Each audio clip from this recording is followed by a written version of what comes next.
Bonsoir à tous, bienvenue, merci d'être venus. Aujourd'hui, nous allons parler de l'héritage de Paris 2024. Quel héritage? Je vais faire une brève introduction, je vais vous présenter notre panel, un panel très prestigieux, vous allez voir, et qui va aborder énormément de points. Donc, alors pourquoi un cabinet de conseil dans notre domaine s'intéresse-t-il à cette question de l'héritage des jeux? Je crois que c'est parce que cette question, justement, interroge celle de la durabilité qui est au cœur des préoccupations en tout cas de nos clients, et ce pour les prochaines décennies. Alors il y a eu beaucoup de promesses sur ces jeux, les promesses d'ailleurs formalisées. Michel, je crois que vous tenez le rapport des promesses. La synthèse, du rapport. Le rapport, c'était trop lourd pour mon cartable, et c'est le rapport avant jeu, et donc ils sont en train de faire le rapport après jeu. Absolument. Voilà, ça s'appelle pré-jeu durabilité. Pré-jeu durabilité, disponible en ligne. Qui date du mois de mai. Mais en ligne, mai 2024. C'est un gros truc. Donc beaucoup d'attentes, de promesses formalisées, beaucoup d'attentes qui ont été exprimées notamment par l'enthousiasme du public. Et je crois que voilà, les Jeux de Paris, c'était un méga événement porteur d'espoir économique et écologique au sens bien sûr de l'interaction des êtres vivants entre eux et avec leur milieu. Et moi, j'ai retenu deux choses de ces Jeux qui m'ont marqué. À ce sujet, c'est premièrement la transformation des infrastructures et des territoires. On va en reparler avec vous. On va parler notamment de la Seine-Saint-Denis, des infrastructures et aussi des logements d'athlètes. Et puis d'autres sujets éventuellement. Je pense que vous n'allez pas tarir d'exemples. Et puis le second, moi, qui m'a marqué, c'est au sujet, c'est dans les sujets de durabilité, c'est ceux de l'égalité homme-femme. Je trouve qu'il y a un sujet qui a été aussi sublimé par les épreuves mixtes. Et voilà, donc je pense que c'était pour les Jeux, et puis ensuite les Jeux paralympiques, vraiment une période qui a beaucoup ému tout le monde. La question maintenant, c'est qu'est-ce que ça va transformer en France sur les différents sujets? Quel sera l'héritage? Un héritage matériel ou immatériel, pour reprendre les termes d'une des professeurs de l'université Gustave Eiffel. Voilà, et donc la question aujourd'hui, c'est les Jeux en valent-elles la chandelle, ou bien vont-ils faire pchit? Donc nous accueillons ce panel aujourd'hui pour répondre à ces questions. Dans le panel, donc à ma droite, Jean-Baptiste Blanc. J'ai préparé parce que j'ai peur de louper pas mal de choses, tellement vos CV à tous sont riches. Mais je ne vais pas tout dire non plus. Rassurez-vous. Sénateur LR du Vaucluse, vice-président de la Commission des Finances. Vous engagez beaucoup sur les territoires ruraux, l'économie locale, l'environnement. Vous soutenez qui coche les cases. C'est bon jusqu'à présent. Vous soutenez une décentralisation favorisant la transition écologique. Depuis 2020, vous défendez les intérêts de votre région au Sénat. Et vous êtes aussi rapporteur de la commission spéciale sur la proposition de loi visant à faciliter la mise en œuvre des objectifs zéro artificialisation nette, je l'ai dit du premier coup, au cœur des territoires. Le ZAN, sujet dont vous êtes le spécialiste. Jean-Baptiste Blanc, bonsoir. Michel Papalardo, on va aller dans l'ordre. Là, c'est pareil, je ne vais pas balayer tout votre CV. Vous êtes présidente de la fondation de l'université Gustave Eiffel. L'université Gustave Eiffel qui rassemble donc plusieurs écoles, l'ESIE à Marne-la-Vallée, l'école d'ingénieurs de la ville de Paris, entre autres. Et l'école d'architecture. L'école d'architecture de l'île de Paris. Tout simplement. Ouais. Et donc, une université sur la transformation de nos villes durables. Les villes durables. Smart au sens de la durabilité, pas que de la technologie. Vous êtes présidente aussi du label ISR et vous avez piloté sa mouture V3. Donc pour certains membres du public, c'est un sujet très parlant.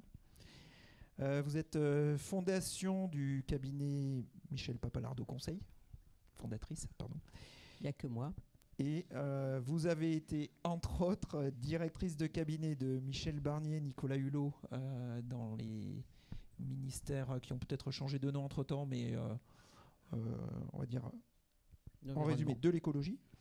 Présidente de l'ADEME, directrice générale de France 2, Michel, bonsoir. Hugues Ravenel, conseiller environnement et développement durable de la délégation interministérielle aux Jeux Olympiques et Paralympiques de Paris 2024. Des postes chez Météo France, en France, en Outre-mer, dans un certain nombre de territoires. Également un poste au ministère de l'écologie, du développement durable et l'administration dans l'administration des territoires. Voilà. Judoka talentueux qui fait de vous un homme également tout à fait estimable, et c'est dans ce cadre qu'on s'est pas mal croisés. Et enfin, Hugues, bonsoir. Et enfin, Moïse Lassine. Bonsoir. Membre de l'équipe de France d'escrime fauteuil. Plusieurs fois champion du monde de sabre avec l'équipe de France. Fleurettiste également. Alors, je ne savais pas qu'on pouvait... on peut quand on a le temps. Voilà, des athlètes de très haut niveau, champions dans plusieurs disciplines. Ça demande de l'organisation, mais on peut. Vous avez participé aussi aux Jeux de Londres. Donc vous connaissez, oui, vous allez témoigner sur les Jeux de Londres, et vous avez aussi... En effet. Voilà, vous êtes manager chez Orange, chef de projet innovation et marketing pour les Jeux chez Orange, qui était sponsor officiel. Président du club d'escrime de Châtillon, président de l'association Handilib, n'hésitez pas à en dire également, à en parler. Et parachutiste, c'est ce que vous m'avez dit. Mais alors, c'est pas mon activité principale, mais j'adore sauter en parachute. En effet.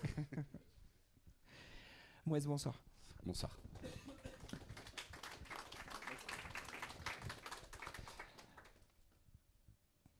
Bien, maintenant, je vais arrêter de parler. Je vais vous laisser la parole. On va commencer avec vous, Michel. On va parler d'abord des jeux de Paris 2024.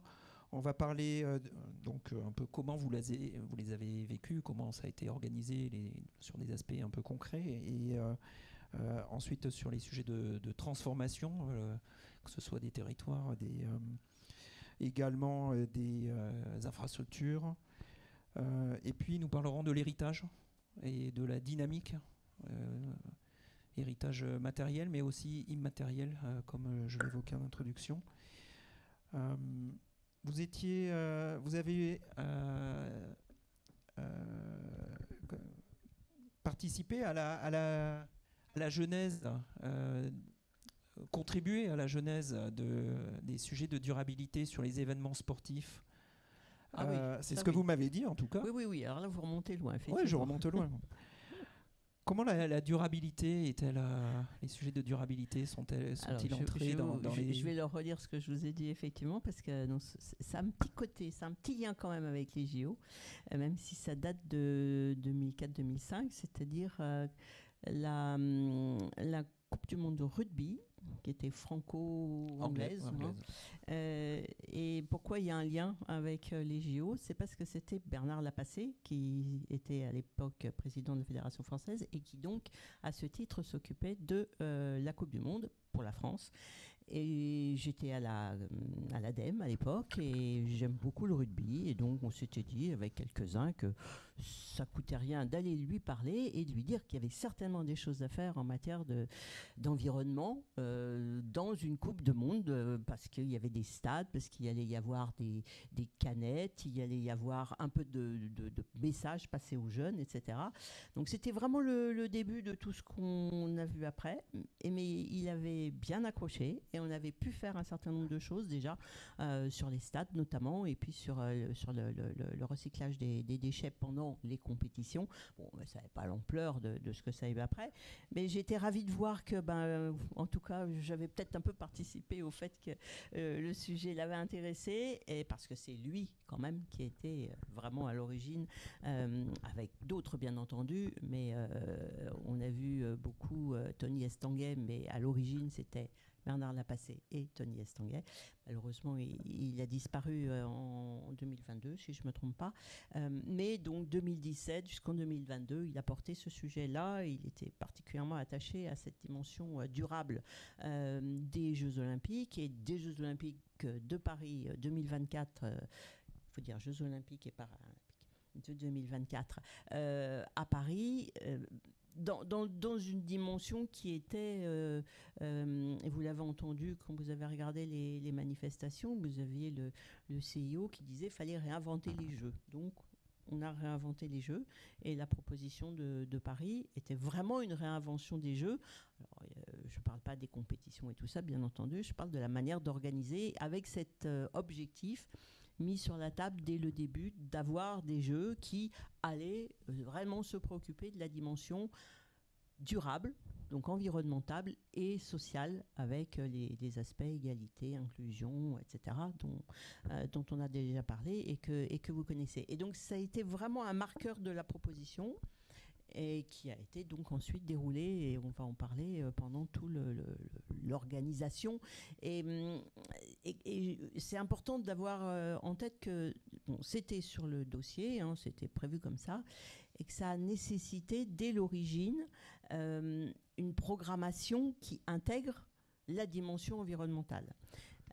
Juste un exemple, dans les grands nombres d'objectifs qui étaient sur la table, il y en a un qui était de diviser par 2 les émissions de CO2 ou de gaz à effet de serre par rapport aux Jeux précédents, en enlevant Tokyo parce que ça n'avait pas de sens puisqu'il n'y avait personne, donc voilà, et donc de faire une moyenne et de puis dire on va faire 2 fois moins. Et quand on faisait ça, ça donnait, c'était pas juste on va faire 2 fois moins, ça donnait des tonnes, voilà, un certain nombre de tonnes de CO2. Et ce qui, moi, m'a toujours marqué et que je trouve vraiment remarquable comme méthode, c'est qu'ensuite, ils ont réparti ces tonnes de CO2 qu'ils avaient, entre guillemets, le droit de faire, puisque c'était celle qui restait quand même quand on a fait diviser par 2. Ils l'ont réparti entre les services, entre les activités, la construction, le transport, etc., etc. Et ils ont travaillé avec des budgets, bien sûr, en euros, comme tout le monde, mais aussi avec des budgets carbone. Mais vraiment avec des budgets carbone, en prenant des décisions qui, à chaque fois, donc, intégraient la dimension carbone de l'action pour pas dépasser le budget que chaque service avait. Voilà. Je résume un peu, mais c'est vraiment ça l'idée. Et ce management à base de carbone, qui est quelque chose qu'à l'ADEME, on essaye de soutenir. Bon, moi, je ne l'ai jamais vraiment vu fonctionner. Et là, ils l'ont vraiment pris en main dès l'origine. Et j'insiste sur le fait qu'il faut vraiment anticiper. C'est pas à la fin qu'on se dit, bon, alors maintenant, est-ce que je suis ou non dans le nombre de tonnes de carbone qu'on avait prévu. Non, là, c'est trop tard. Il faut vraiment le faire en amont. Et juste un deuxième exemple pour vous montrer toujours cette idée d'anticipation. Bon, d'abord, il a fallu former, bien sûr, les équipes, puisque personne n'était prêt à ça. Former les équipes qui allaient travailler. Ensuite, vous avez vu, il y a la formation aussi des bénévoles qui a aussi beaucoup intégré ces dimensions environnementales. Moi, ce qui m'a aussi beaucoup marqué dans les échanges qu'on a pu avoir, c'est le fait qu'il fallait... Pour réduire ces émissions de gaz à effet de serre, il fallait qu'il reste à la fin des Jeux le moins de choses possible. Voilà. Et si possible, rien. Et ça s'anticipe aussi. Ça veut dire que par rapport à ce qu'on a fait dans les Jeux précédents, je ne sais pas ce qu'on fera dans les suivants, mais dans les Jeux précédents, on a beaucoup moins acheté pour être propriétaire.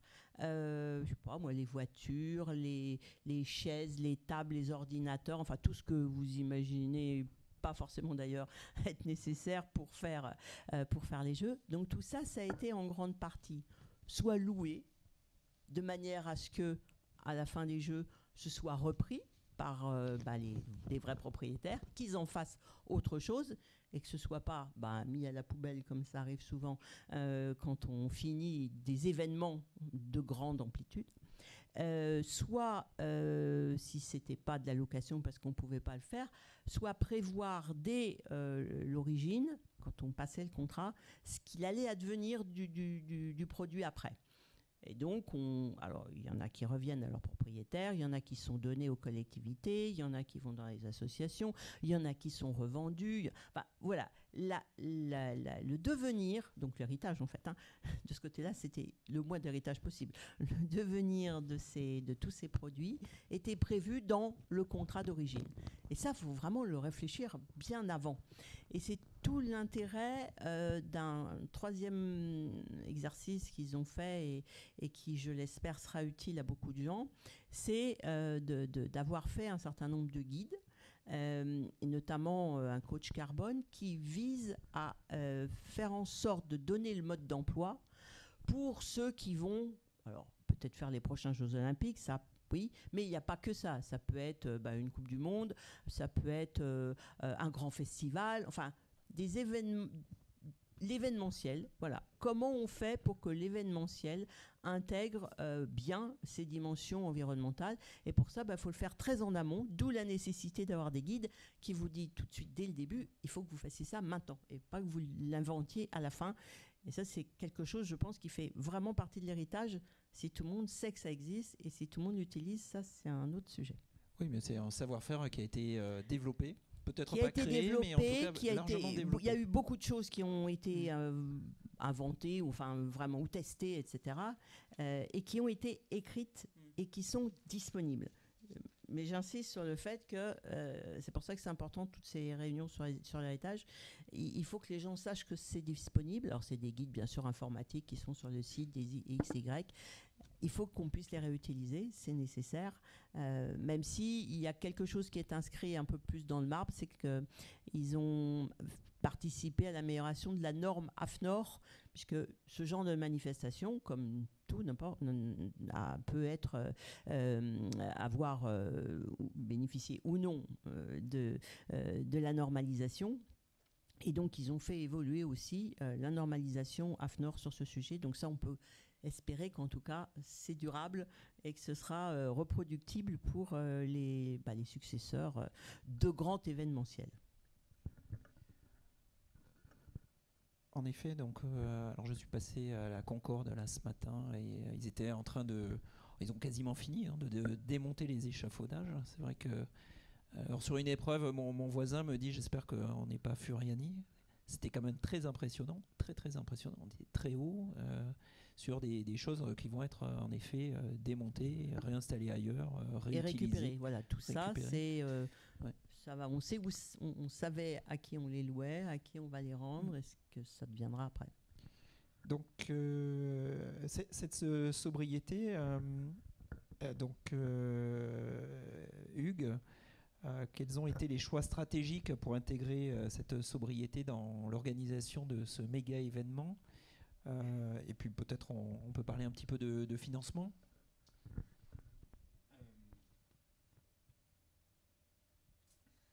Je l'avais éteint parce que c'était les consignes. Du coup, peut-être, parce que je ne sais pas si tout le monde a conscience du périmètre des Jeux Olympiques et Paralympiques, et pour expliciter cette sobriété qui est basée essentiellement sur l'utilisation d'infrastructures existantes et la construction d'infrastructures avant tout pour la seconde vie. Peut-être j'ai quelques illustrations. Elles sont là ou pas? Je crois que c'est là, c'est ici, c'est en bas là. Ah, c'est là. Ouais, juste que si tu secoues, ça apparaît, et je ne sais pas si ça a été mis après, et si tu appuies sur la suivante, voilà. Donc, peut-être un mot sur l'organisation. Donc, tout le monde connaît le comité d'organisation présidé par Tony Estanguet. C'est une association loi 1901, alors un petit peu particulière, 4,4 milliards de budget. pas annuel, mais depuis 2017. Donc ce budget, cette association loi 1901 était en charge de l'organisation des Jeux et quelque part le faisait pour le CIO.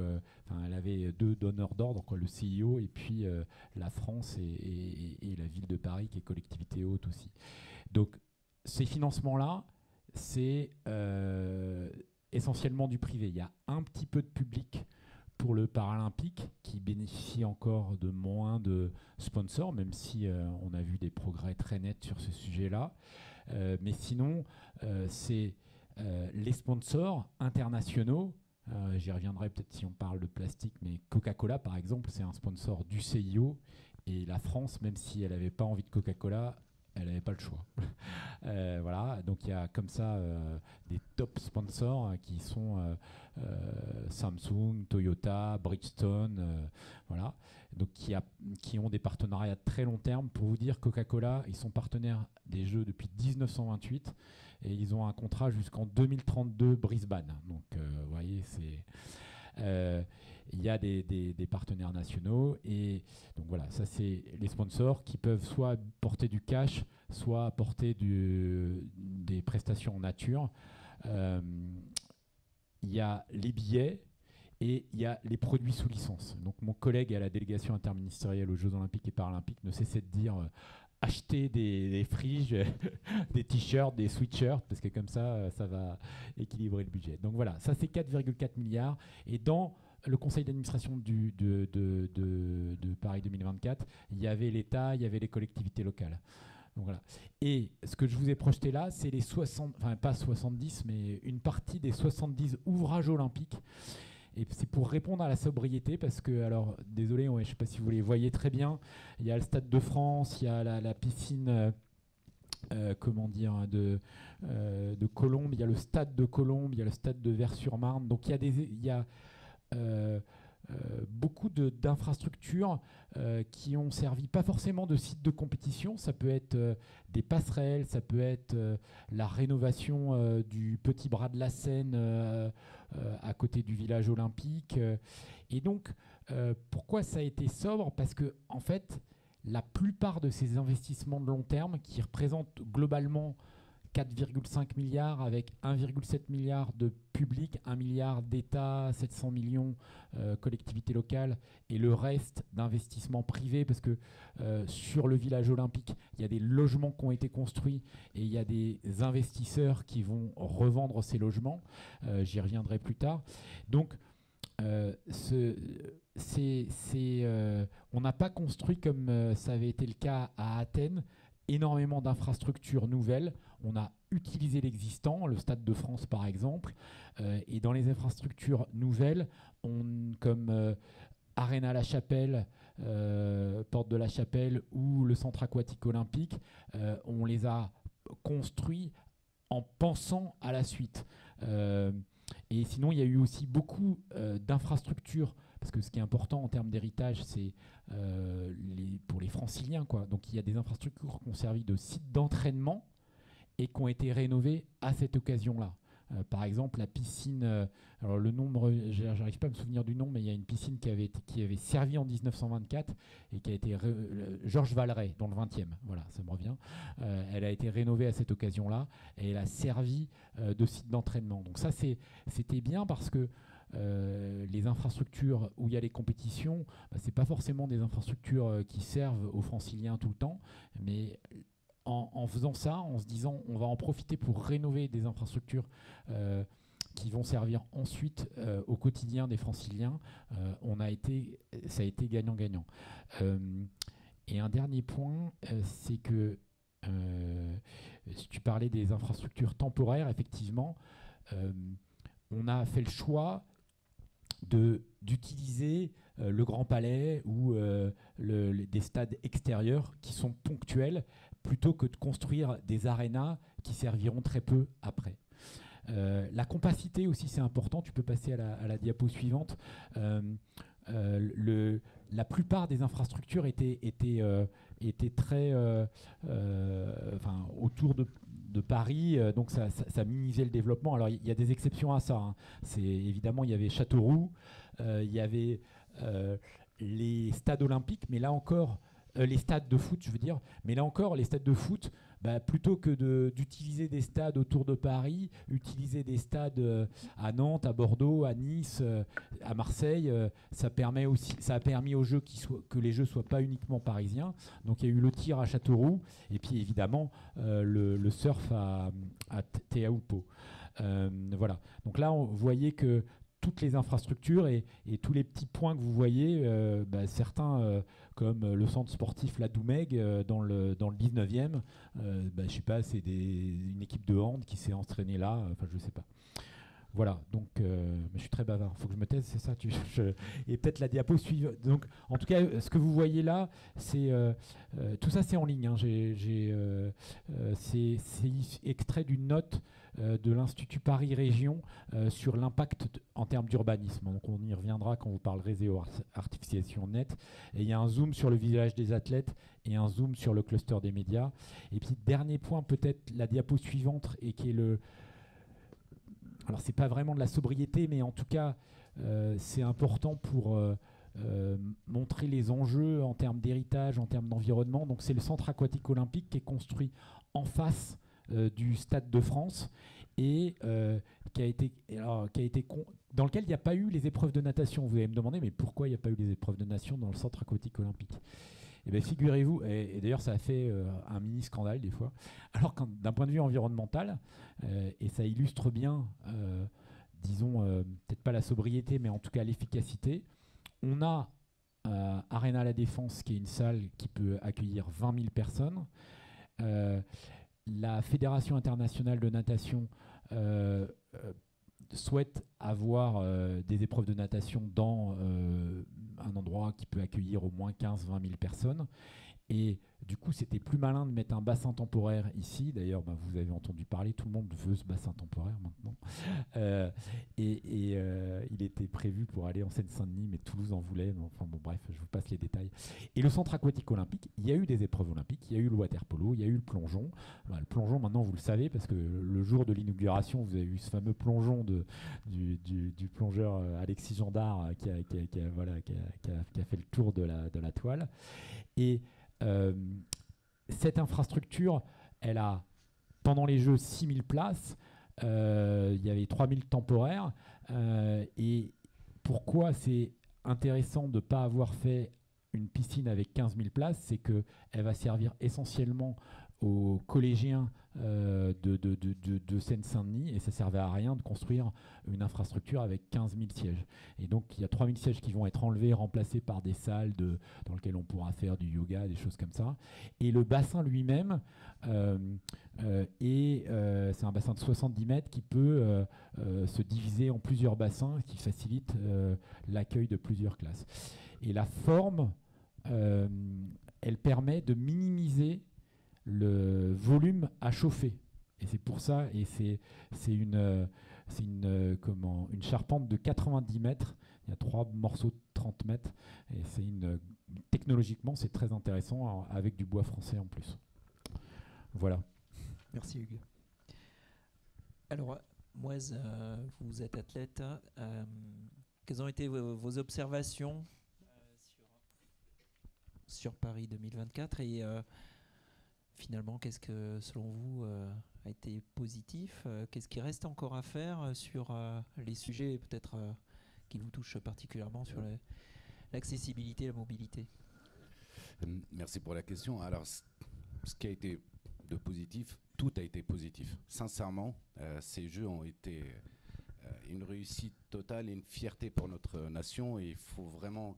Je pense que les citoyens français et les organisateurs ne se rendent pas encore compte de ce que nous avons fait et de la manière dont nous avons accueilli le monde. Parce que l'un des enjeux est aussi celui-ci, montrer le meilleur d'une nation lorsqu'on est organisateur.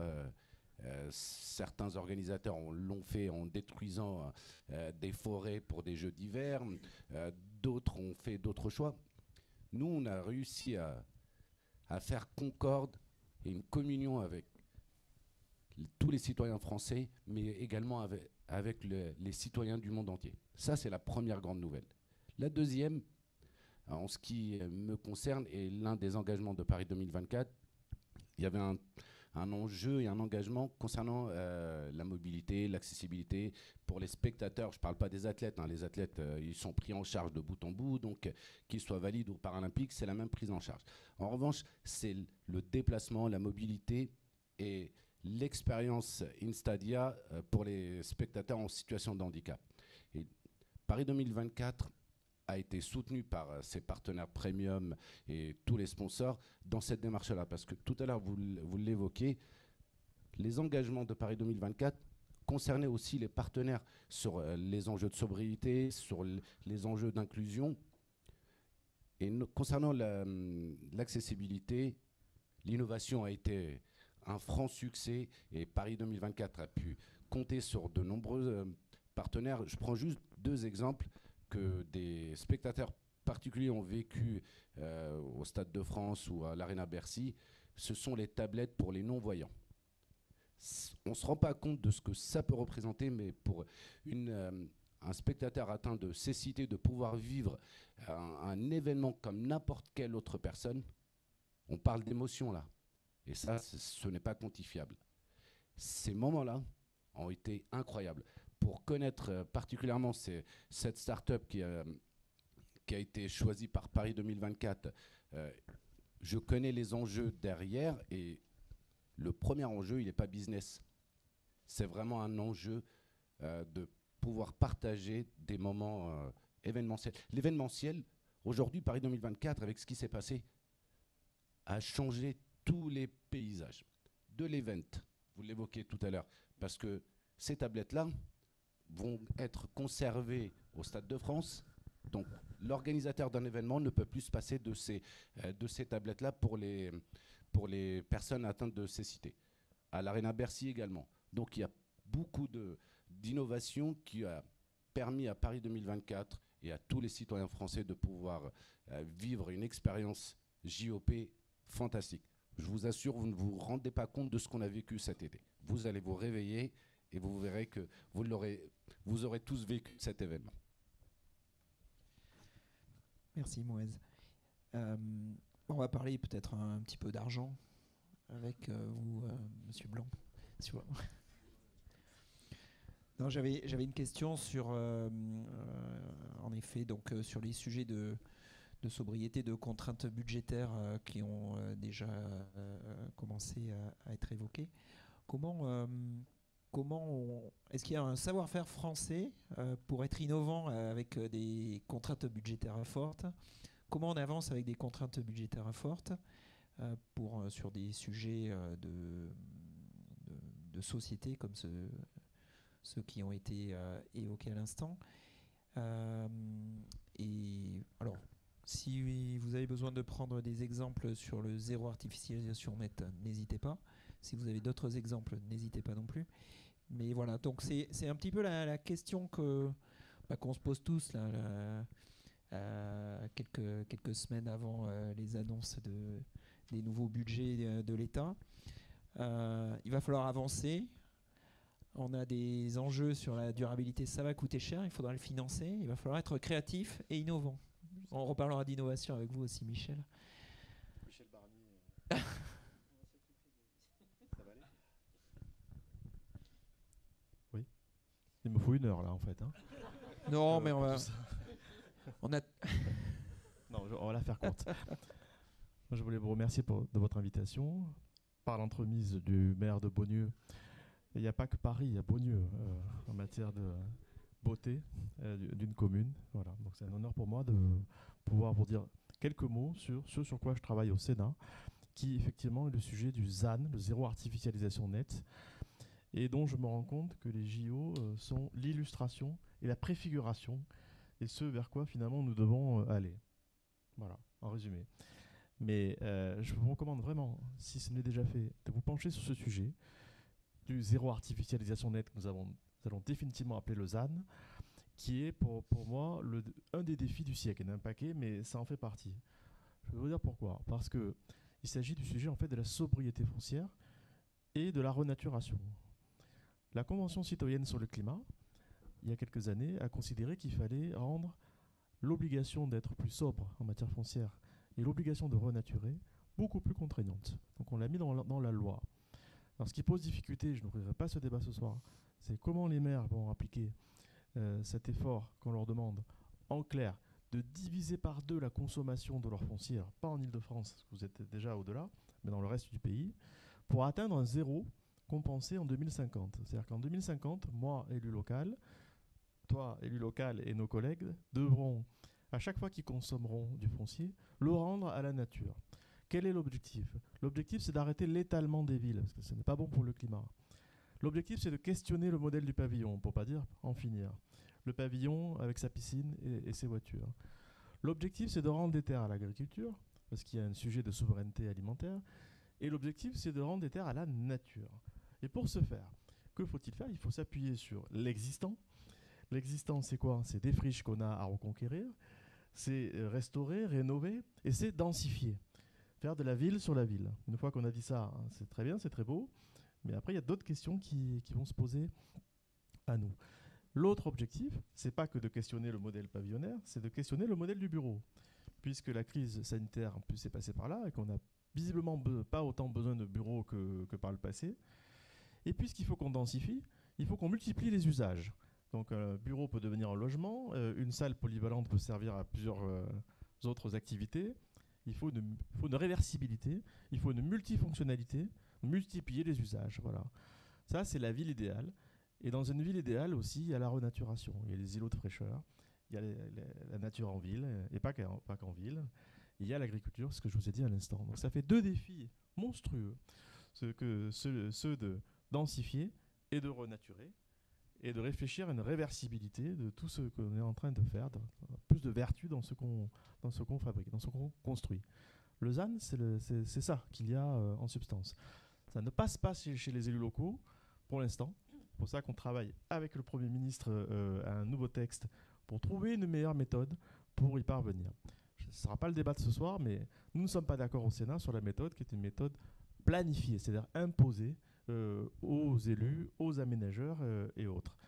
C'est-à-dire pas territorialisée, ne tenant pas compte des spécificités des territoires et qui n'est pas financée. Voilà. Et c'est pour ça que l'exemple des JO me passionne ce soir et vraiment merci pour cette table ronde. J'ai l'impression qu'il y a des chemins pour y parvenir. Voilà. Il y a une société publique qui a été créée, elle est financée, vous l'avez dit, privée et publique, et vous êtes arrivé à être vertueux sur l'existant, la densification, le multi-usage, enfin tout ce qu'on vient d'évoquer. Alors pour terminer, je peut-être reprendrai la parole tout à l'heure, mais on va rendre 2 rapports là au Sénat pour trouver des outils, pour proposer des outils aux élus, c'est-à-dire l'ingénierie que vous avez en Ile-de-France, mais nous la voulons dans le reste du pays, et pour proposer des financements. Proposer des financements, c'est-à-dire ça suppose de réinterroger la fiscalité, parce que nous avons une fiscalité de l'urbanisme, de l'aménagement, du logement qui n'est pas du tout orientée vers cet effort que nous devons faire en matière d'artificialisation. Parce que, évidemment, en toile de fond aussi, ça c'est la suite de l'histoire, si on arrive à moins artificialiser, être plus vertueux, comme vous l'avez fait sur les JO avec tous ces bâtiments exemplaires, ben cela veut dire qu'on va pouvoir s'occuper de la suite de l'histoire, c'est-à-dire de la santé du sol, du sous-sol. Parce qu'on a des sols et des sous-sols en très mauvaise santé, et tout ça est un système plus global dont il faut qu'on prenne compte, qu'on tienne compte désormais. C'est la suite de l'histoire. Voilà. Alors, je ne réponds pas à la question qui était autour de comment on fait Voilà. tout ça sans argent. C'est impossible. C'est impossible. Ils ont trouvé la solution en Ile-de-France parce qu'il y avait les JO. C'est exemplaire en ce sens. C'est-à-dire qu'ils sont appuyés sur l'existant. Ils ont rénové, ils ont densifié, ils ont multiplié les usages, ils ont créé une société, ils ont financé et ils sont allés vite. On est très intéressés au Sénat aussi sur les procédures accélérées dont vous avez bénéficié pour faire ça très vite. Voilà. Donc pour nous, c'est particulièrement exemplaire. Comme ce qui va être exemplaire, c'est l'après-JO, qui est l'objet de cette table ronde. Voilà. Donc vous êtes sur ces sujets de transformer en logement, y compris des logements sociaux, garder des équipements. Enfin, voilà, je ne vais pas dévoyer la suite. Voilà. Donc nous sommes très intéressés par l'expérience des JO au Sénat, qui va nous inspirer pour réussir à atteindre l'objectif du ZAN. Et d'ailleurs, ce passage à l'échelle nécessitera quand même d'ajuster parce que... Là où je suis critique sur le financement, c'est que l'État n'a pas prévu la territorialisation, n'a pas prévu le financement, je vous l'ai dit. C'est un impensé.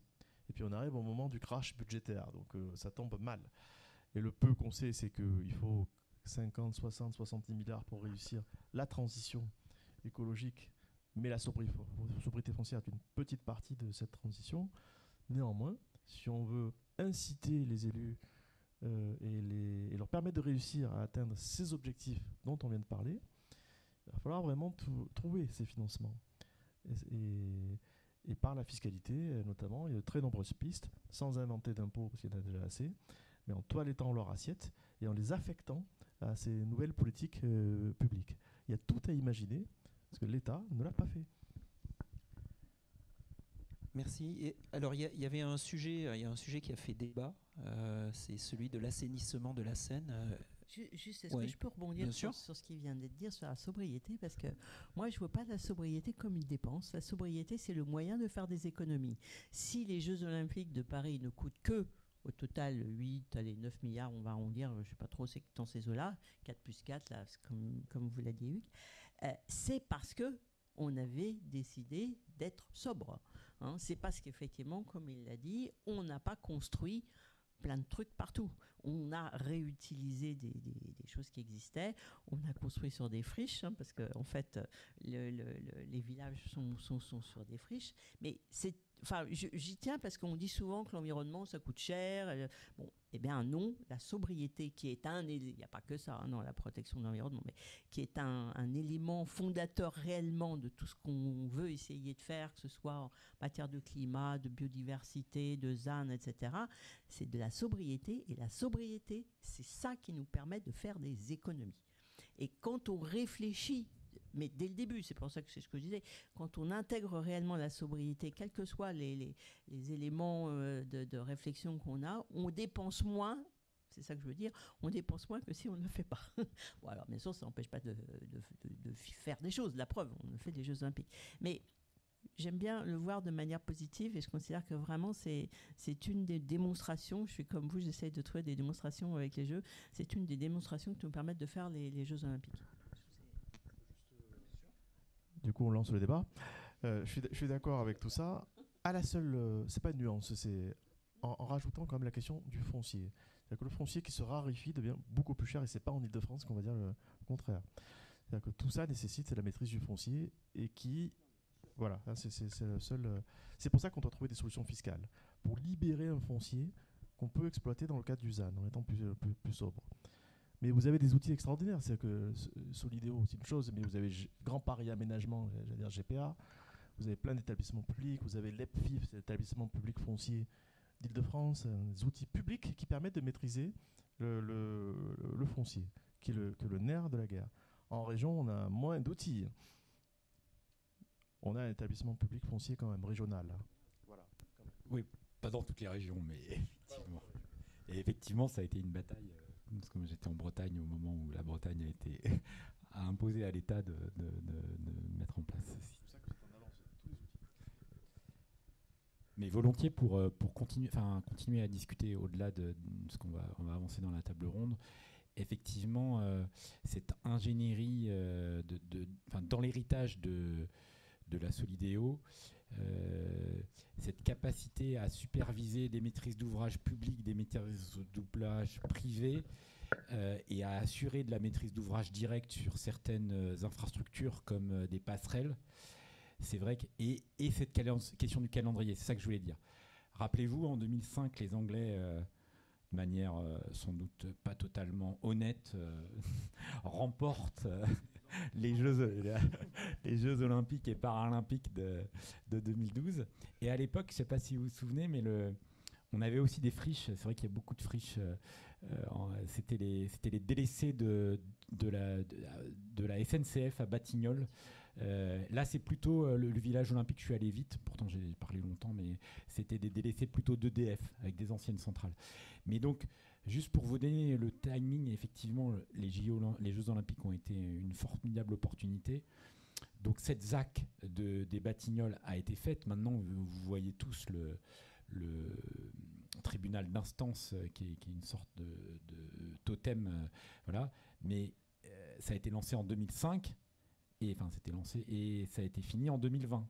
Alors que là, on a gagné les Jeux en 2017 et alors le village n'est pas tout à fait prêt, il faut le reprendre, mais fin 2025. C'est fini et il y a des écoles qui sont déjà construites, des infrastructures. Donc effectivement, il y a cette capacité d'alignement. Et ça a été. Moi, je suis arrivé qu'il y a 2 ans, donc je récolte juste les fruits, mais c'est vrai que pour voir comment les élus en Seine-Saint-Denis, bon, ils sont un peu tous du même bord politique, mais ils ont travaillé ensemble. L'ouvrage dont on voit là, en revanche, c'est la tutelle, la maîtrise d'ouvrage, c'est MGP. Un ancien sénateur aussi que puis son nom Ollier, voilà, qui était. Et donc il y a eu une capacité des différents acteurs publics privés à agir ensemble qui a été vraiment forte. Et du coup, tu parlais de baignabilité. Du coup, je fais la transition tout de suite, c'est ça ? Oui, parce que là aussi, on a l'impression que ça a été un déclencheur, un alors accélérateur. Tu peux avancer. Je crois c'est peut-être 2 diapos parce que j'avais mis 2. Ouais. Encore. Non, remonte encore. Voilà. Effectivement. Donc la baignabilité, là ce que vous voyez, c'est les 32 lieux de baignade potentiels en Île-de-France, sur le bassin de la Seine et de la Marne. Là, c'est l'argent qui a été dépensé pour la baignabilité, c'est pas dans les milliards dont je vous ai parlé tout à l'heure. C'est 1,4 milliard en plus. Mais c'est intéressant aussi parce que là, alors il y avait des infrastructures, hein, le bassin d'Austerlitz, alors lui on ne le voit pas comme le tribunal d'instance parce qu'il est sous terre, mais on voit quand même il y avait des infrastructures aussi dans le Val-de-Marne et tout ça. Et là encore, en 2017, le plan baignade, les JO ont servi un peu de catalyseur et de mécanisme d'alignement des volontés politiques. Et il y a l'État et la ville de Paris et plein d'autres collectivités locales, le conseil départemental, le Val-de-Marne, celui de Seine-Saint-Denis, ont travaillé ensemble pour avancer, donc avec des projets d'infrastructure, mais aussi avec des choses très concrètes. C'est-à-dire il y avait 10 000 branchements incorrects, c'est-à-dire des péniches, mais aussi des bâtiments privés, mais aussi publics. Je ne citerai pas l'administration dont les toilettes se déversaient directement dans la Seine ou dans la Marne, plusieurs bâtiments. En fait, ce qui se passe, c'est que historiquement, la Seine était un égout à ciel ouvert. Hein. La baignade dans la Seine est interdite à Paris depuis 1923.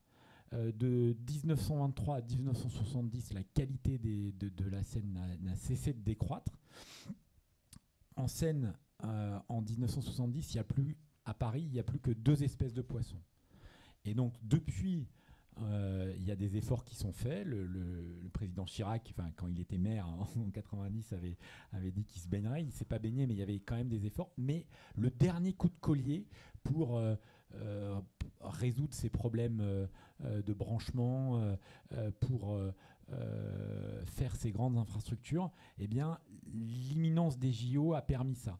Et sur la question du financement, parce que moi, c'est quelque chose qui m'interrogeait, c'est des financements en particulier qui viennent de l'agence de l'eau Seine-Normandie. Et j'ai demandé à la directrice générale, j'ai dit, mais du coup, est-ce que ça n'a pas enlevé de l'argent pour une usine d'assainissement dans les coins reculés, justement. Et en fait, elle dit que, et vous le savez sans doute comme élu local, ces projets prennent souvent du temps, il y a des maîtrises d'ouvrage qui ne sont pas forcément très mûres. Et là, quelque part, d'abord, il y a beaucoup d'argent à l'agence de l'eau Seine-Normandie, donc une partie a été dévouée à ça, mais ça n'a pas forcément ralenti les projets ailleurs. Et surtout, ces projets-là sont sortis dans les temps et avec de l'argent qui était de toute façon prévu pour ça, parce qu'au titre de directives européennes sur le bon état écologique du milieu, on était obligé de faire ça. Et donc là encore, en termes de transformation, ça a été gagnant-gagnant. Et effectivement, alors c'était bien qu'on puisse avoir les Jeux, ça a été tendu, en particulier pour les Paralympiques. Pour la petite histoire, au début, on s'est dit, il va pleuvoir, donc on organise le triathlon le dimanche. Finalement, il a plu avant, donc on a tout organisé le lundi, mais il y a des très belles images, des très belles victoires françaises en triathlon. Mais finalement, et c'est pour ça que j'ai mis cette illustration-là, et surtout dans un contexte de changement climatique, ce qui compte, c'est que demain, on ait accès à la Seine, qu'elle soit évidemment un milieu très biodivers, mais qu'on puisse aussi se baigner. Et donc, les collectivités locales se sont portées candidates pour faire des lieux de baignade. Et donc, quand il y aura des périodes de canicule, on a ces lieux de baignade à disposition. Et là encore, on a fait du gagnant-gagnant sur ces questions-là. Paris-Plage a de bel avenir. Peut-être Moïse parlait tout à l'heure de certaines innovations qui ont marqué les Jeux. Michel, sur le sujet de l'innovation, quelles sont les innovations qui, selon vous, ont marqué ces Jeux et vont perdurer, et en quoi ces Jeux ont été finalement un catalyseur pour le développement peut-être de certains écosystèmes entre des startups, des collectivités locales, un ensemble d'acteurs qui vont, on l'espère, demain être dans cette innovation dont on a tellement besoin pour surmonter que ce soit les enjeux climatiques, sociaux, etc. Il y a eu vraiment beaucoup d'innovations. J'aime bien en parler parce qu'en général, on n'en est pas conscient. On a regardé les jeux, on a trouvé que c'était très bien. Mais forcément, on n'a pas d'informations sur tout ce qui s'est passé derrière. Si on met d'abord d'un côté Solideo, donc Solideo, c'est l'entreprise qui construisait, dont on a parlé tout à l'heure. Ils avaient un fonds spécifique qui a été créé dès le début. Je reste sur mon idée, il faut anticiper, pour financer des innovations. Voilà, puisque une innovation, ça coûte un peu plus cher, il faut tester. Voilà. Et donc, ils avaient prévu qu'il y aurait, alors c'était au début, je crois que c'était 50 millions, finalement, parce qu'il fallait tenir le budget, et ils sont restés qu'à une 40aine de millions, et ils ont soutenu une 30aine d'innovations diverses et variées. Alors, il parlait tout à l'heure de la charpente du centre aquatique, par exemple, le fait de faire cette charpente avec en bois sur 90 mètres de long, avec tout un tas de systèmes très particuliers. C'est très beau à aller voir, je vous incite à aller visiter tout ça. Ça, c'était une innovation. Les villages, puisqu'il y a celui des médias et puis celui qu'on a vu avec les athlètes, ce sont des constructions bois. Alors, on va dire, on sait faire des constructions bois, mais il y a plein de choses qu'on ne sait pas encore vraiment faire.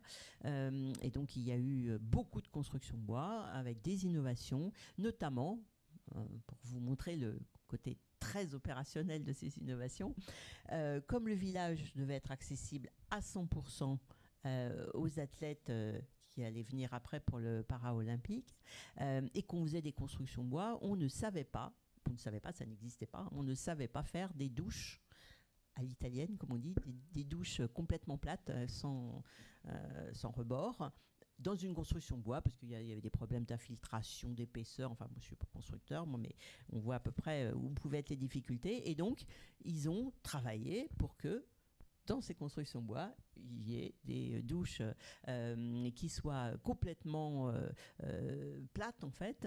Et ça a fait l'objet de brevets, de guides, de méthodes, bien entendu, pour qu'on sache maintenant construire des douches comme ça dans tous les immeubles qui seront en construction bois.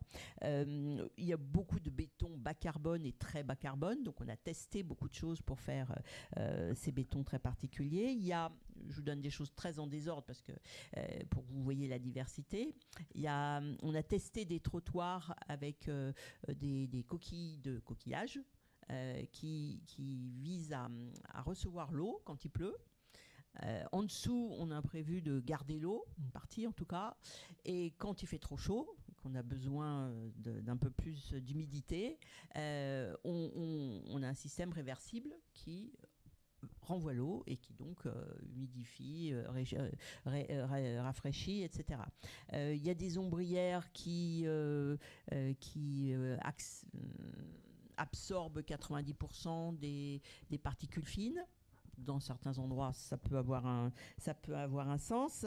Il y a dans les constructions, chacun des constructeurs avait l'obligation de faire une grosse innovation dans au moins un de ces bâtiments. Et donc, ils ont chacun développé quelque chose de différent. Il y a notamment un bâtiment dont on parle beaucoup qui s'appelle Cycle, dans lequel l'eau est en circuit fermé. Toutes les eaux, bien entendu, l'eau propre et l'eau sale, hein, les eaux usées, donc elles sont comme dans l'ISS. Elles sont filtrées comme voilà, c'est ça, exactement. Elles sont filtrées, sont réutilisées.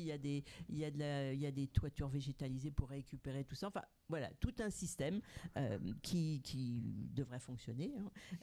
Il y a la couverture de la gare routière qui était faite avec une espèce de tissu photovoltaïque qui va être plié et rangé qu'on va pouvoir utiliser ailleurs. Tout ça, c'est des choses qui sont des innovations. Ça, c'est celle de la Solidéo. Il y a des innovations qui ne sont pas forcément Solidéo. Quelques mots également. Par exemple, parce qu'on parle toujours de climat, mais il y a aussi de la biodiversité. Hein. À Marseille, il y avait des bouées forcément pour faire toutes ces compétitions là dans la mer. Et on a fait des bouées géostationnaires.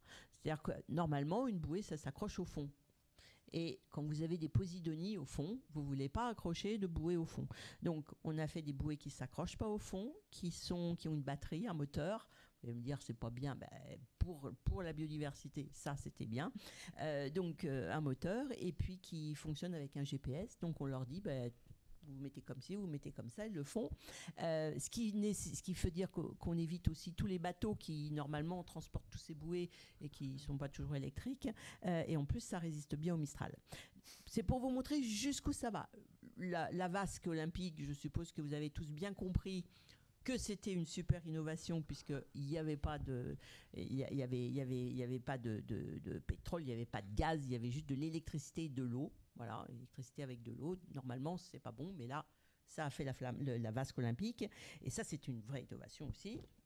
Et dernier point, parce que c'est un sujet qu'on n'a pas en tête non plus, on a beaucoup innové sur la diffusion des matchs, parce que la diffusion d'un match, normalement, une compétition sportive, normalement, ça ne se fait pas sur le réseau. On a toujours peur que le réseau se coupe, tombe, enfin, voilà.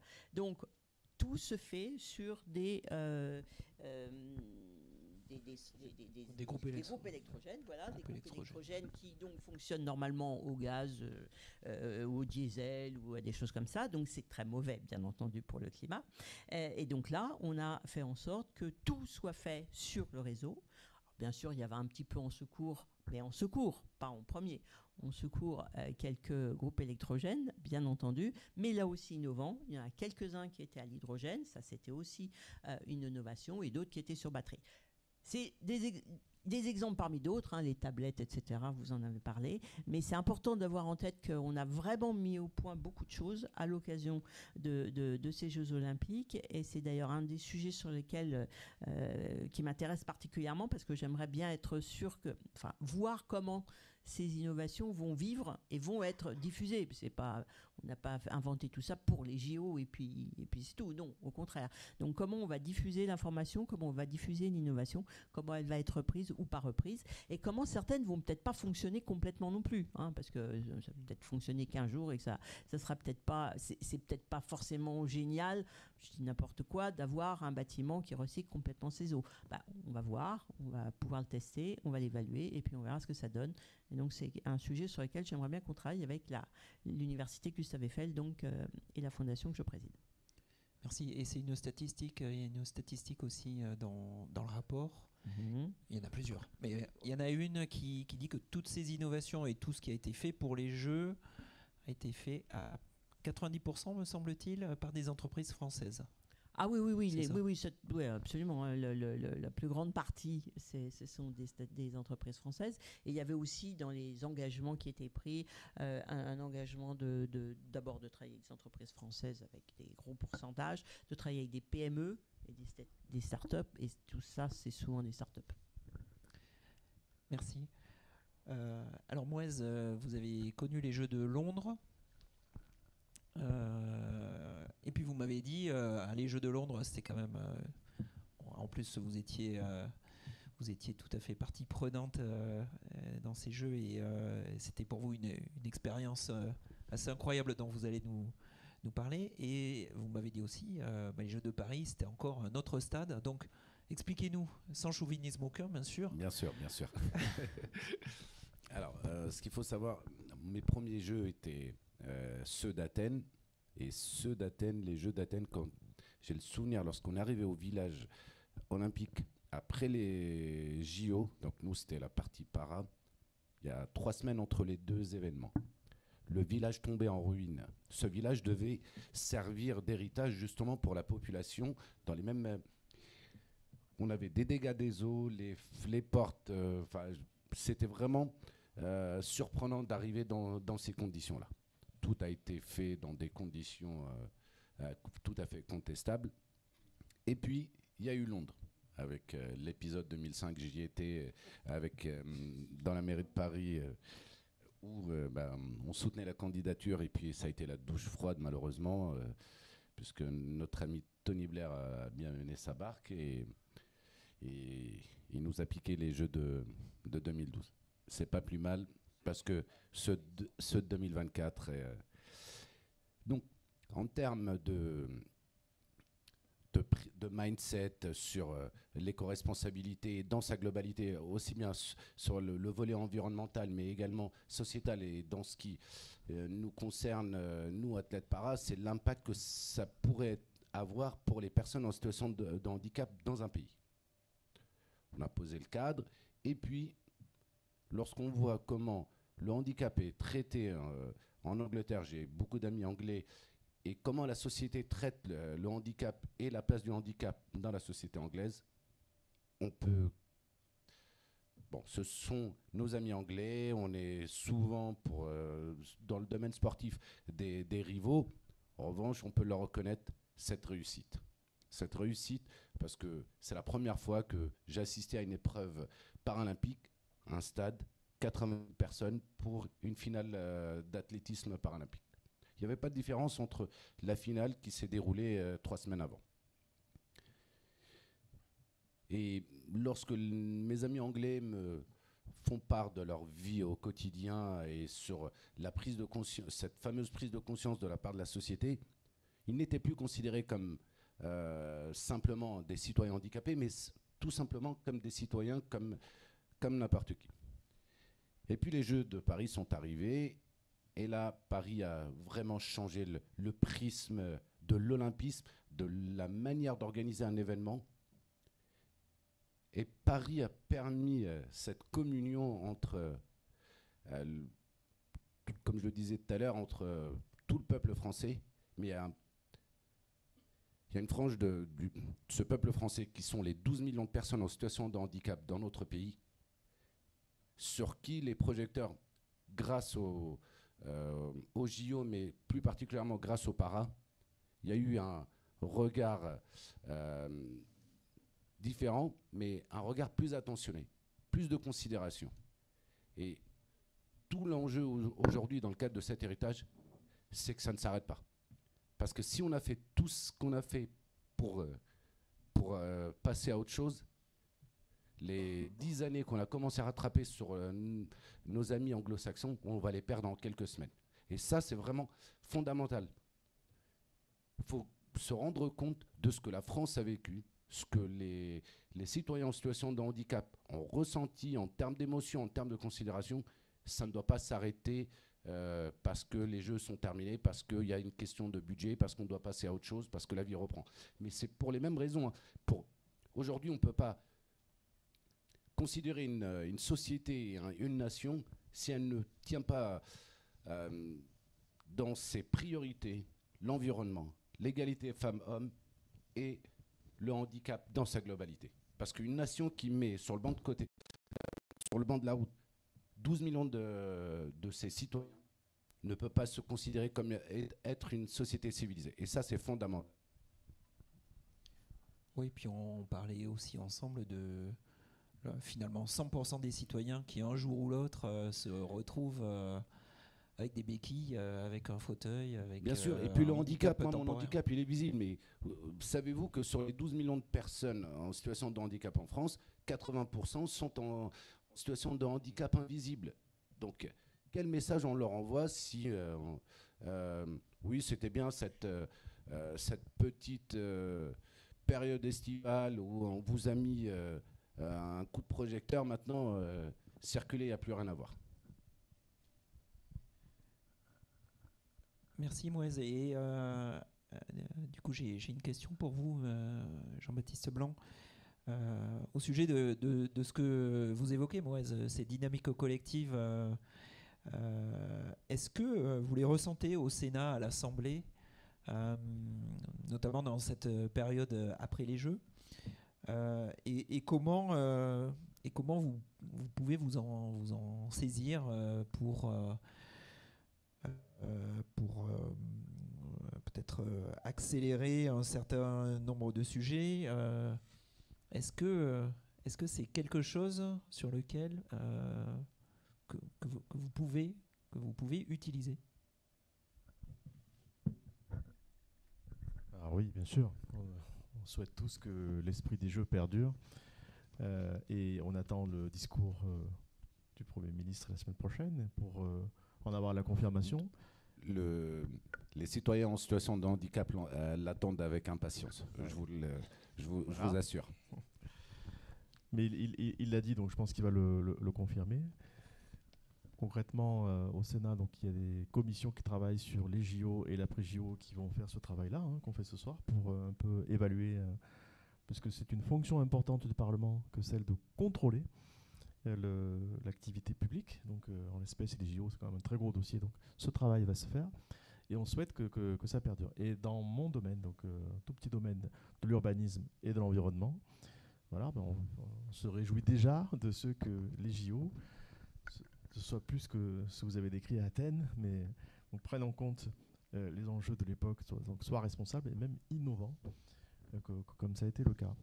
Et je souhaiterais terminer le propos par ce qu'on n'a pas évoqué, mais qu'on a évoqué en préparant la table ronde, c'est l'aspect environnement particulièrement. Donc je note que les enjeux de l'eau ont été particulièrement pris en compte. Et ensuite, il faut qu'on parle aussi des 6 hectares, mais c'est peut-être plus d'espaces verts. Donc sur le sujet de la renaturation de la biodiversité, donc les JO ont été aussi exemplaires. Donc c'est quand même fort d'avoir non seulement un événement responsable, mais un événement innovant et qui soit très respectueux de l'urbanisme et de l'environnement à ce point. Donc je pense qu'au Sénat, c'est cette matière-là qui va être travaillée, qui va nous inspirer. Et en fait, au Sénat, on n'est plus sur l'égalité des territoires aussi. Donc on dit maintenant, vu les territoires, on veut la même chose partout. Ça, c'est notre sujet. Est-ce que les finances publiques vont le permettre? On ne sait pas trop. On va attendre de voir ce que nous dit le prochain projet de loi de finances. Mais c'est un autre débat, ça. Donc un héritage immatériel considérable. Il y a l'héritage matériel qui est limité à ce qui a été produit pour les compétitions, pour accueillir les athlètes et les spectateurs. C'est l'héritage immatériel. Michel, vous voulez dire un mot là-dessus? L'immatériel, il est, je l'espère, dans l'esprit qu'on va pas perdre. Dans un certain nombre de process, de méthodes, etc., comme vous le disiez, on a réussi à accélérer les choses, donc il ne faut pas non plus le perdre de vue. Mais tout ce qu'on a fait, et tout le monde a insisté beaucoup sur la formation, je le disais tout à l'heure, les messages qui ont été passés. C'est la première fois que dans les JO, on fait, il y a même une campagne, je ne sais pas si vous l'avez en tête, où il y avait les mascottes là, qui triaient, qui prenaient leur gourde. C'est une grande innovation. On n'a pas parlé. Exactement, on n'a pas parlé de tout ce qui concerne le recyclage, etc. Sur tout ça, il y a eu beaucoup de messages. Il y a eu beaucoup de messages et une campagne de communication sur le sujet qu'il ne faut pas qu'on perde non plus. Il faut qu'on continue à faire fonctionner. Voilà, il y a tous ces éléments-là, ils ne sont pas forcément mesurables, mais ça fait partie avec égalité homme-femme, on n'en a pas parlé, mais effectivement, beaucoup de travaux, beaucoup de choses qui ont été faites pour que tout se fasse de manière équilibrée. Et puis, bien sûr, le handicap, a commencé par nos 2 mascottes qui étaient les deux dans le bain des JOP, voilà, et de bien traiter les deux en même temps. Oui, sur la question des gourdes, je les ai amenées parce que c'est pour vous raconter. Alors, effectivement, il y a celle-ci, c'est celle qui est donnée aux athlètes au tournoi de tennis de Bercy. Il y a la même pour Roland Garros. Et c'est pas si évident que ça parce que la FFT a été précurseur et depuis 2021, elle organise les internationaux de tennis sans bouteilles plastiques jetables. Alors évidemment, c'est pas c'est pas le nombre de bouteilles plastiques utilisées par les athlètes qui est énorme, mais comme le disait Michel tout à l'heure, c'est une question d'exemplarité. Alors pour les Jeux, on n'a pas été capable de faire ça partout. Pour l'athlétisme, il y a des raisons d'organisation et tout ça, et donc c'était compliqué. Mais en tout cas, chaque athlète a eu 2 gourdes. Ils pouvaient les utiliser. On s'est assuré qu'il y avait des points d'eau partout. Donc et pour les spectateurs, effectivement, c'était important. Il était possible de rentrer dans les stades et dans les salles avec des gourdes de moins de 75 centilitres. 75 centilitres ou moins, et pas en verre. Mais il y a eu une réunion interministérielle pour statuer là-dessus, parce qu'il y a des enjeux de sécurité. Et donc, ça fait partie de ces choses qu'on espère pouvoir garder pour que il n'y ait pas, quand vous allez au spectacle, souvent, on doit laisser sa gourde au départ, à côté. Mais alors, celle-ci, c'est la bonne surprise, et ça, c'est un peu sur l'héritage et sur la suite. C'est Los Angeles Department of Water and Power.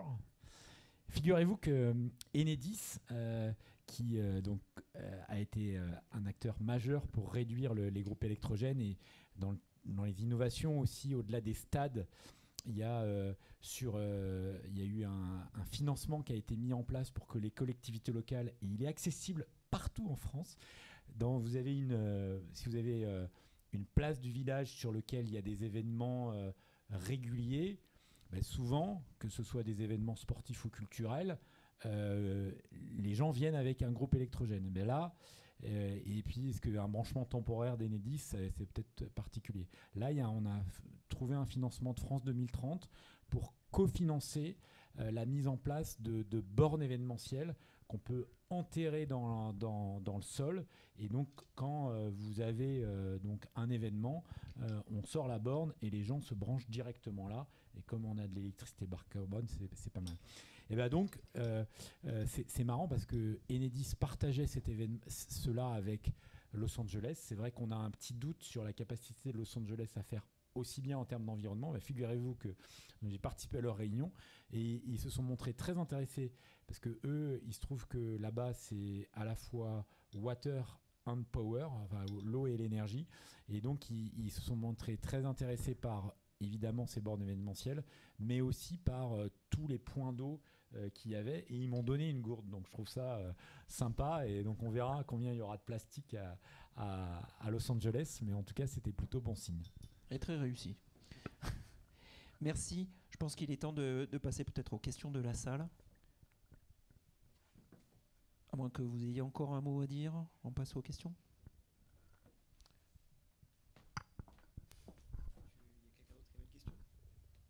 Non ? Je voudrais aborder quand même l'héritage social des Jeux Olympiques dont on a finalement peu parlé au-delà de l'inclusivité des personnes handicapées. Et une question très simple en réalité. Est-ce que, c'est plutôt pour Moez, mais les autres n'hésitez pas à répondre, est-ce que vous pensez qu'on a mis des gens au sport, beaucoup de gens au sport cette année ?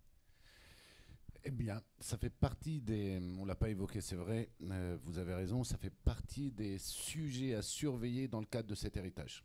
Parce qu'on a mis en place un dispositif 30 minutes de sport, mais là aussi, le régalien a son rôle à jouer pour faciliter l'accès au sport. à tous ceux qui en sont éloignés, mais également les personnes en situation de handicap. J'en fais pas une fixette, je vous assure, c'est la population la plus éloignée des activités sportives. Donc, mais ça fera partie des sujets dans le cadre de l'héritage que nous allons surveiller de très près. Ça et d'autres sujets, mais on est là pour être constructif et aussi pour améliorer la situation et les conditions de tous les citoyens français. Et la pratique sportive, elle est bénéfique à la fois pour le corps mais aussi pour l'esprit, parce qu'on a tous des activités diverses et variées. Faire une séance régulière permet aussi de gagner en termes de santé, d'espérance de vie, de rythme cardiaque, et c'est vraiment quelque chose que nous allons suivre. Et il y a tout le dispositif des clubs para-accueillants. Exactement. Et ça, je pense que c'est important, et c'est important, effectivement, on l'a dit, c'est pas que pour les 12 millions, en fait, parce que ça apprend énormément. On a vu toutes les démonstrations où les gens pouvaient se mettre dans un fauteuil pour voir, et puis de toute façon, vous êtes moi, je suis allé voir quelques épreuves, c'est quand même incroyable. Et ce dispositif de club para-accueillant, c'est vraiment important. Donc on a déjà vu sinon énormément en particulier sur le ping-pong et la natation, énormément de clubs qui sont complets, mais il y aura un enjeu effectivement financier aussi dans certains cas. Oui, et comme vous l'évoquiez tout à l'heure, cet enjeu-là, enfin l'enjeu de la pratique sportive, je pense que la question de Luc, c'était plutôt sur la pratique sportive pour tous les citoyens français, pas que sur la partie handicap. Mais comme vous l'évoquiez tout à l'heure, le Comité paralympique français a anticipé l'héritage de Paris 2024 en créant les clubs inclusifs. Donc, c'est-à-dire que sur tout le territoire, vous avez 3000 clubs inclusifs qui ont été créés dans un premier temps pour permettre, moi en tant que président de club d'escrime, je suis président d'un club d'escrime et non pas d'un club d'escrime handisport. En revanche, il y a une section handisport, il y a une section sport santé. Donc voilà, et c'est ça même, l'un des héritages de Paris 2024, c'est de pouvoir créer et favoriser la rencontre de tous les Français, quelle que soit leur situation. Mais comme ça a été dit, il faut le suivre, faut le vérifier. Et ça, c'est un point important, je trouve. À la limite, peut-être on en fait un peu trop. Il y a un nombre de structures qui vont faire des évaluations de tous les sujets dont on vient de parler, qui est quand même très important. Alors, on a parlé des parlementaires. La Cour des comptes a fait des rapports sur le sujet déjà en avance pour suivre la manière dont les choses se passaient, et on fera forcément un après. Et après, on en parlait avec Hugues, l'ADEME a toute une liste d'évaluations à faire. Il y a plein d'autres organismes qui sont censés en faire. Enfin, on va avoir beaucoup d'évaluations, mais là, il faut que les citoyens soient attentifs à les utiliser, parce que si on fait des évaluations de personnes aînées ou personnes sans sert, ça ne va pas servir à grand-chose. Mais en tout cas, sachez qu'il y a plein de choses qui vont arriver et qu'il va falloir utiliser pour voir si on va au bout, si on continue, si on améliore le système. Rectifier, bien sûr, on s'en sert pour rebondir, quoi. Pas juste pour faire des rapports. Ouais, alors l'ADEME, en fait, je me suis mal fait comprendre tout à l'heure, elle va accompagner le mouvement sportif et parasportif dans la transition écologique. Et d'ailleurs, on a une réunion à la Maison du Handball mardi prochain, le 1er octobre, avec le ministère des Sports, le CNOSF et le CPSF, pour avancer là-dessus. Et effectivement, sur les études d'impact, il y en a sur l'accessibilité, il y en a sur le bilan carbone, il y en a sur la biodiversité, il y en a sur l'urbanisme. Et effectivement, c'est des dispositifs qui sont importants pour suivre ce qui a pu marcher et pas marcher, mais effectivement l'appropriation par les citoyens sera important. Donc il y en a sur le 30 minutes, sur nager en Seine-Saint-Denis, parce qu'effectivement c'était un des enjeux. Il y a beaucoup de piscines qui ont été construites ou rénovées. Il y a eu le centre aquatique olympique, mais il y en a d'autres. Et donc tout ça sera suivi sur le long terme. Et sur l'urbanisme en Seine-Saint-Denis, c'est avec l'Institut Paris Région, j'en ai parlé tout à l'heure, et c'est une démarche qui durera jusqu'en 2030.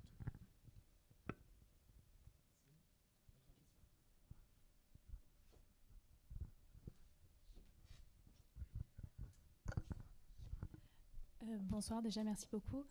Quand j'entends un héritage, je suis un peu obligée de penser aux JO d'hiver de 2030.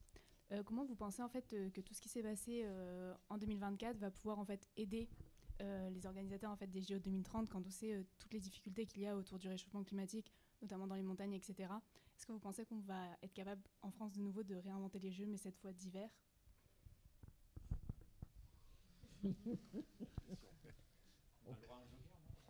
On pourra se servir de certaines choses, ça, tout ce qu'on disait, anticipation, etc. Bon, après, c'est vrai que c'est un contexte tellement Et différent. innover, ça fait partie de c'est notre ADN d'innover.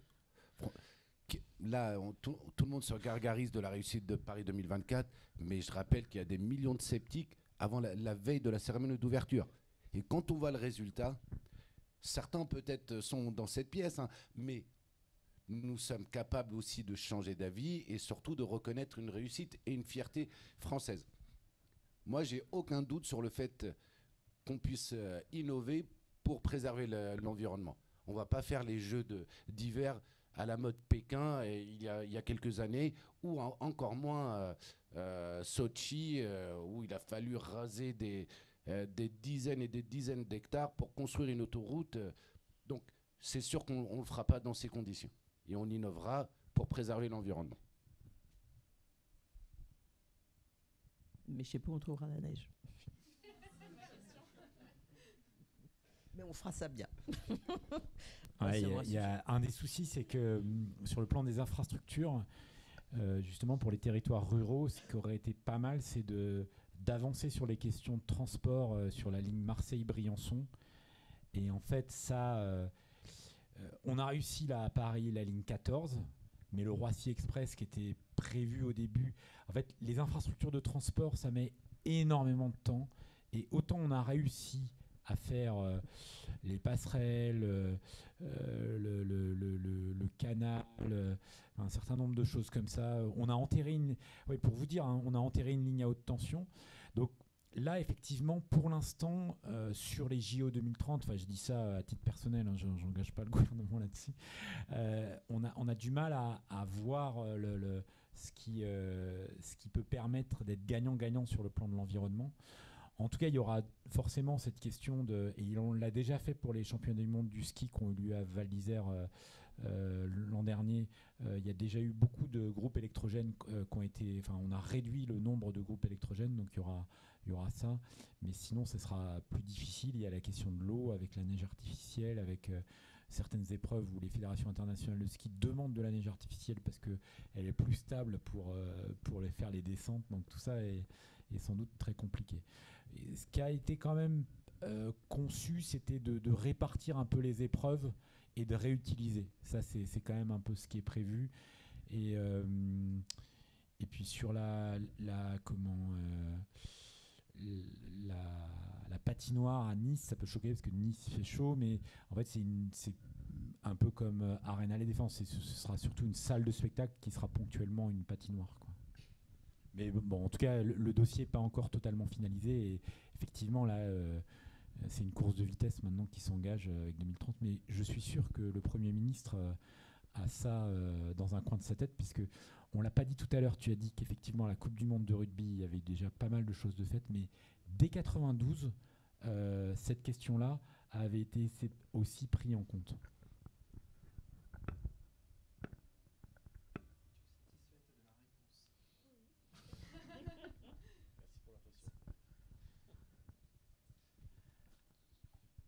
Question, oui.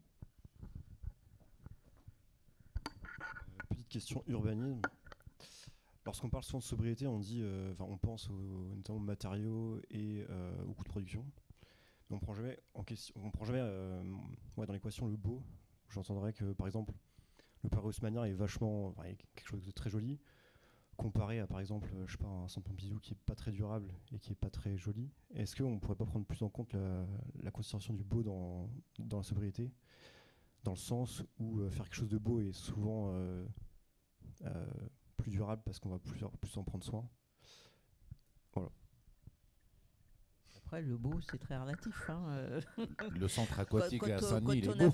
quand on a construit le Paris haussmannien, les gens respectaient, et c'est rien de le dire, parce qu'on a rasé tout un tas de trucs qui étaient aussi très très belles. Voilà, donc bon, je suis d'accord sur le fait qu'il ne faut pas faire des trucs cheap et qui sont là pour pas durer, et on en a fait un certain nombre, je suis bien d'accord. Mais après, je suis d'accord que haussmannien j'aime bien, mais bon, voilà. Si ce que vous voulez dire, c'est qu'il faut, il faut intégrer aussi le fait de faire des choses qui soient agréables et qui fassent plaisir et dans lesquelles on se sente bien, oui, bien entendu. Mais quand on a construit nos cités qu'aujourd'hui on joue hégémonie, à l'époque, c'était ce qu'on pouvait faire de plus beau, c'était le plus moderne, voilà, on s'inspirait de la cité heureuse, voilà, c'est très difficile. Enfin, la question que vous posez, je la comprends, c'est bien de s'en préoccuper, et bien entendu. Mais c'est très difficile de savoir ce que ça va être le beau et qu'est-ce qui va rester beau. Et puis heureusement, le beau évolue aussi. Voilà. Après, objectivement, Paris Haussmann, ça fait 150 ans que ça existe. Pardon ? Les bâtiments haussmanniens, ça fait 150 ans que ça existe minimum. Oui, mais le fait que ça existe, c'est pas pour ça que c'est beau. Enfin, je veux dire, c'est quand pas la même, même chose. Entre un brutalisme et un Paris Haussmann, objectivement, c'est quand même plus joli. Oui, moi je suis d'accord avec vous, mais je sais que tout le monde ne l'est pas forcément, et je vous assure, enfin, quand vous allez voir ce qui a inspiré le brutalisme, etc., et qui était Le Corbusier, tous les gens qui étaient autour, c'était le summum du beau à l'époque. Bon, moi je suis pas très sensible à ça, je le reconnais, mais voilà, et je vous assure que si vous me remettez à l'époque où on a fait l'haussmannien, à l'époque on a rasé des trucs, quand on regarde maintenant on se dit mais c'était très très très beau ce qu'il y avait avant. Bon, voilà. Ouais. Non, mais avec le recul, on peut se dire que même au niveau de la dimension touristique, là, Paris tire énormément de son tourisme de ces bâtiments haussmanniens, et donc a engrangé énormément d'argent comparé à ce qu'aurait fait Le Corbusier à Nice ou je ne sais où. Ça, c'est sûr que les cités qu'on a tout autour, elles sont pas faites pour faire du tourisme, ça c'est clair, c'est sûr. Pas encore en tout cas. Là, on va le voir, et c'est pour ça que l'étude d'impact de l'urbanisme va durer jusqu'en 2030. Donc on ne peut pas encore aller au village parce qu'il va être repris, mais je vous engage à aller au village en 2025. Il y a une certaine densité, mais il est construit avec un accès à la Seine. C'est Dominique Perrault qui a dessiné le plan maître du village. Après, les bâtiments... voilà, c'est subjectif, mais ils sont, en tout cas à l'intérieur, il y a systématiquement un petit balcon, voilà, et on verra comment ils vieillissent. À Londres, en tout cas, le quartier du village olympique est devenu très, comment dire, à la mode. Là, c'est compliqué parce que c'est un des enjeux aussi, c'est des quartiers populaires et les enjeux de gentrification sont là. Mais c'est vrai qu'il faut naviguer entre tous les deux. Il y aura des habitations à loyer modéré, donc on gardera une certaine mixité. Mais il est probable, en tout cas moi, si j'avais à parier, je pense que avec la ligne 14, les lignes 15 et les 16 qui arrivent, l'accès à la Seine, c'est ça qui est incroyable. Je ne sais pas si vous étiez allé dans cet endroit-là, c'était des friches. Moi, je me souviens être allé à la Cité du Cinéma avec mes enfants pour aller voir une exposition d'Harry Potter. Je ne savais même pas qu'il y avait la Seine, en fait, parce que c'était pas accessible. Alors que là, vous verrez, vous descendez de la ligne 14 de Pleyel, là, de cet hôtel. Déjà, c'est un hôtel 4 étoiles qui a été construit, qui a été la tour Pleyel et maintenant un hôtel 4 étoiles. Et vous descendez jusqu'à la Seine. Il y a une passerelle qui permet d'aller à l'île Saint-Denis. Avant, c'était une ligne à haute tension de 225 000 volts. Donc voilà, tout ça. Et en tout cas, on peut être. La ligne à haute tension, elle n'était pas belle. Ça, je pense que c'est objectif. Mais vous craignez que le village soit moche ou c'est une réflexion dans l'absolu? Non, mais je dis juste que, enfin, faire des choses beaux permet souvent d'être plus d'être plus dans la sobriété qu'autre chose en fait. Finalement, si on regarde, je sais pas, un Panthéon, ça fait tellement d'années qu'il est là, on a fait quelque chose de beau, ça fait du tourisme et c'est plutôt utile quoi. Tandis que je sais pas, on va pas forcément aller visiter le centre, enfin, je prends le cas du centre Pompidou, mais le centre Pompidou il sera pas là dans 200 ans quoi. Et donc finalement, ça aurait été plus durable de faire un Panthéon qu'un centre Pompidou. Oui, mais à l'époque, on trouvait que c'était bien de faire le centre Pompidou. Moi, je suis d'accord, j'aime pas. Mais bon. Non, reprendre, ça veut dire, ce que dit Hugues rapidement, c'est que bah, effectivement, on n'a pas eu le temps de le montrer. Tu peux peut-être montrer, tu avais le dessin. Les appartements ont été... c'est de l'aménagement d'intérieur. Pour la partie olympique, les appartements, il n'y avait pas de cuisine, par exemple. Il y avait des chambres et un salon. Parce qu'ils ne faisaient pas leur cuisine. Mais en revanche, bien entendu, quand on vend l'appartement, on le vend avec une cuisine. Et donc, tout ça, c'est ce que disait le sénateur. On a prévu de... Si, voilà, c'est ça. On a prévu l'évolution. À l'écran, ah oui, faut peut-être appuyer sur F5 ou un truc comme ça. Ouais, c'est-à-dire... Ouais, et c'est une innovation aussi. Il y a une cloison amovible, en fait, qui permettait de... donc, effectivement, il n'y avait pas de cuisine. Il y avait... ça projette ou pas? Non. Oh, bon, ok. Mais il y avait la salle, la cuisine salon était coupée de manière à ce qu'il y ait une chambre de plus, ce qui est permis de construire moins. Et la cloison, c'était une innovation Saint-Gobain. C'est une plaque de placoprate, mais qui est amovible. Et là, plutôt que de la recycler, parce qu'on sait recycler du placoprate, on peut la réutiliser directement. Et vous en parliez tout à l'heure, et j'en ai pas parlé, j'en profite pour parler. À la fois, les matériaux de déconstruction des friches ont été réutilisés, je crois, à 95%. Donc justement pour le béton bas carbone ou des choses comme ça. Et effectivement, ces cloisons-là seront enlevées et seront réutilisées dans d'autres projets immobiliers ailleurs. Donc c'est ça, quand on dit il faut le reprendre, c'est ce genre de choses. Et puis pareil pour les bureaux, bien entendu, les immeubles qui vont servir de bureaux ont servi pour faire des chambres et vont être transformés en bureaux. Donc ça prend un petit peu de temps de faire ces évolutions. Ça a commencé déjà sur l'île où on n'avait pas d'athlètes para-olympiques, et puis maintenant ça continue sur le reste du village, et normalement ça se termine au printemps ou à l'été 2025. Ah oui, le pont, lui, il existe, il n'y a pas de problème.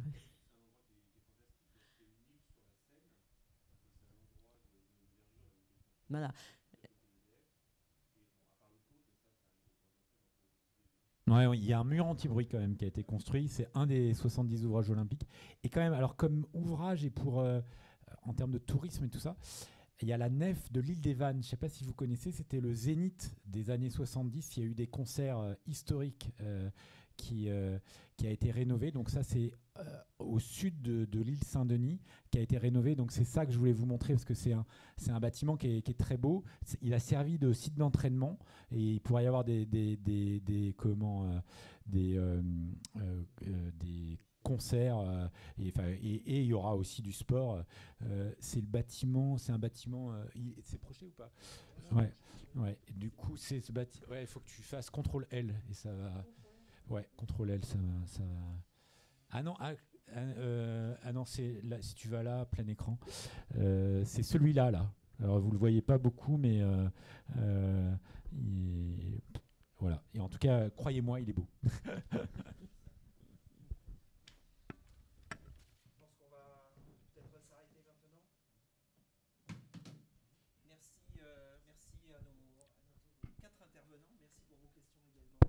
Merci. Merci.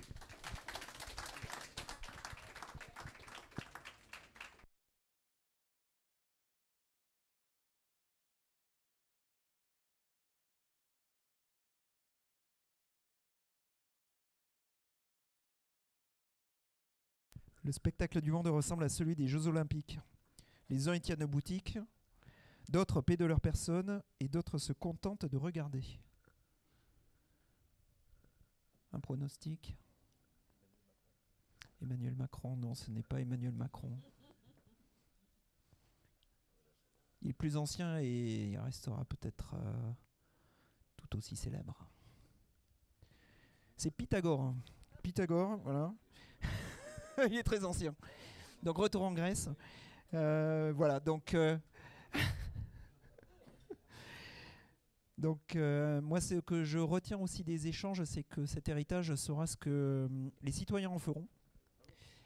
Voilà, et donc parmi ceux que Pythagore avait identifiés, il y en a qui paient de leur personne, et donc c'est ceux qui paieront de leur personne qui en toucheront les dividendes. Et tout cela, c'est pour notre futur à tous.